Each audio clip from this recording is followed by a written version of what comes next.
Bonjour à tous et bienvenue sur Crypto Flash, la chaîne de l'actualité crypto. Aujourd'hui, on va parler d'une innovation dans le monde de la crypto, dans la finance décentralisée, un nouveau format de token qui est pas du tout ce qu'on attendait, qui allie vraiment deux choses complètement à l'opposé. On va aussi parler d'Ethereum, une nouvelle mise à jour sur le réseau de test s'est bien passé. Je vais vous parler d'un airdrop monstrueux, d'Edera et de plein d'autres choses. Tous les jours, le meilleur de l'actualité crypto. N'hésitez pas à vous abonner, activer la cloche pour ne rien rater. Commençons avec le cours des crypto-monnaies.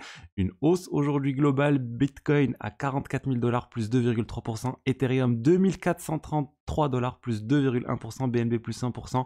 Bref, globalement, une bonne journée pour les cryptos. Alors, aujourd'hui a été annoncé un airdrop, l'airdrop de Wormhole, le protocole de bridge, de pont entre les blockchains qui appartenait à Jump et depuis ils se sont séparés de Wormhole et Wormhole a levé 200 millions de dollars et là enfin l'airdrop a été annoncé. Enfin, parce qu'on savait qu'ils avaient levé de l'argent et du coup beaucoup de personnes se doutaient qu'il allait avoir un airdrop, mais là voilà, ça a été annoncé. Près de 10% des tokens vont être donnés aux utilisateurs de manière rétroactive à ceux qui ont réalisé des transactions sur le réseau Wormhole. On n'a pas les critères exacts, mais ça sert à rien de vous précipiter tout de suite parce que le snapshot aurait déjà eu lieu, c'est-à-dire que la photo a eu lieu pour donner les jetons. Mais voilà, ça va être sûrement encore un très très gros airdrop. Honnêtement, je m'intéresse de plus en plus au airdrop. Je suis en train de me dire, est-ce que je vais me mettre beaucoup plus activement à chasser les airdrops? J'avais arrêté pendant une certaine période, même si j'avais pas vraiment commencé à fond. Mais là, je me dis qu'il y a peut-être pas mal de gros coups à jouer au cours des prochains mois. Ensuite, je voulais vous parler d'Ethereum et de la mise à jour d'Encun qui s'est bien passée sur le réseau Oleski. C'est le dernier réseau de test avant le lancement de la mise à jour sur le réseau principal Ethereum.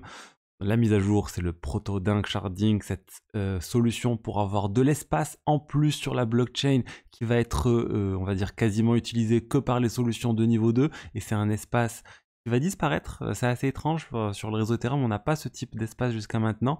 C'est des transactions qui vont être stockées pendant quelques semaines et ensuite, elles ne seront plus stockées sur le réseau Ethereum. C'est un changement un peu dans le fonctionnement du réseau Ethereum avec ces blobs qui disparaissent au bout d'un certain temps.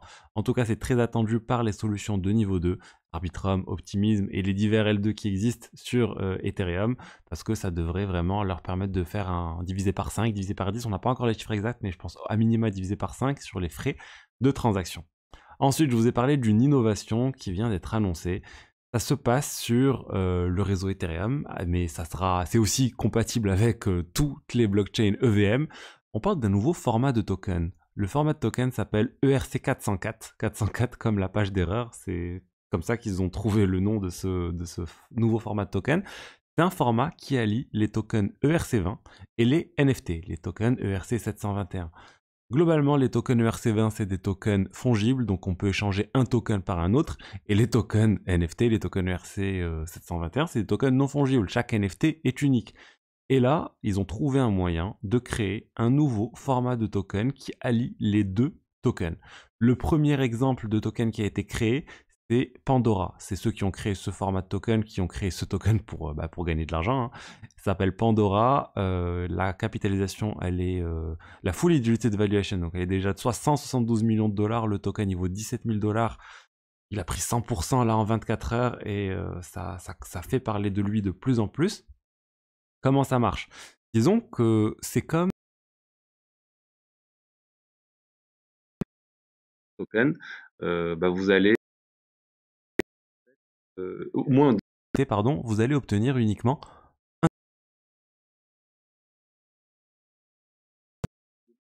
comme je l'ai dit, ERC20 et NFT. Et si vous achetez sur le marché par exemple plusieurs fractions de NFT ou qui sont en fait sous format ERC20, vous allez pouvoir recomposer le NFT et minter de nouveaux NFT qui sera pas le même que celui qui a été découpé ou qui a été coupé. Qui sont en place.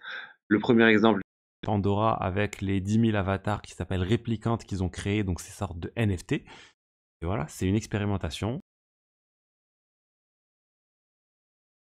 Utiliser ce type de format.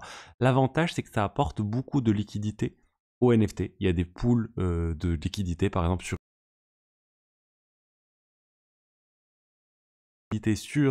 ces NFT parce que vous pouvez à tout moment vendre des fractions de NFT à la pool de NFT qui est à la pool de liquidité.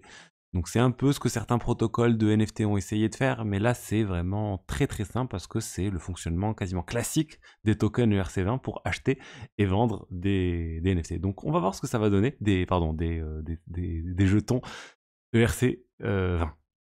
Bref, c'est tout nouveau, ça commence, il y a beaucoup de spéculations sur Pandora, donc soyez extrêmement vigilants.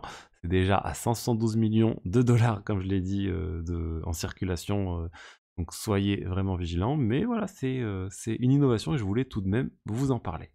Ensuite, on a Hedera.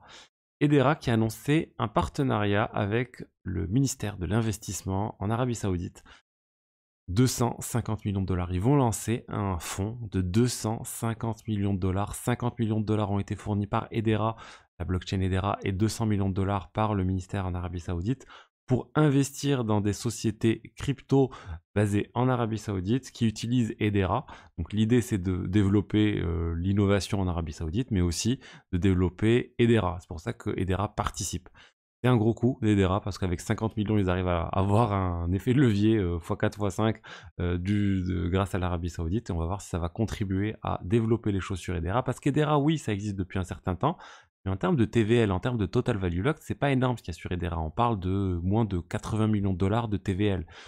Donc il y a plus d'argent dans le fond que d'argent dans la TVL de Hedera. Donc j'espère que ça va permettre de développer davantage la finance décentralisée et l'écosystème en fait Hedera. Et c'est ça le but de cet investissement.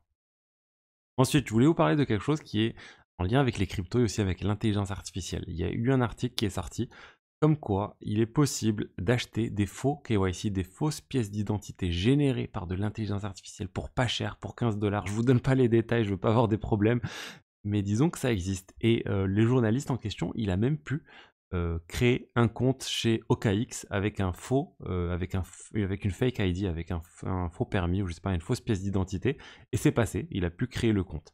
Donc là, c'est en train de montrer deux choses, que l'IA est de plus en plus développée, ça, il n'y a pas de doute à ce niveau-là, et aussi que tous les mécanismes de KYC, potentiellement, ça sert à rien. Potentiellement, c'est facilement contournable. Là, on le voit avec juste l'aspect basique pièce d'identité, mais est-ce qu'il y aura quelque chose de similaire pour générer des faux KYC avec les mécanismes plus avancés? Vous savez, quand on vous demande de filmer votre visage, de tourner la tête, etc.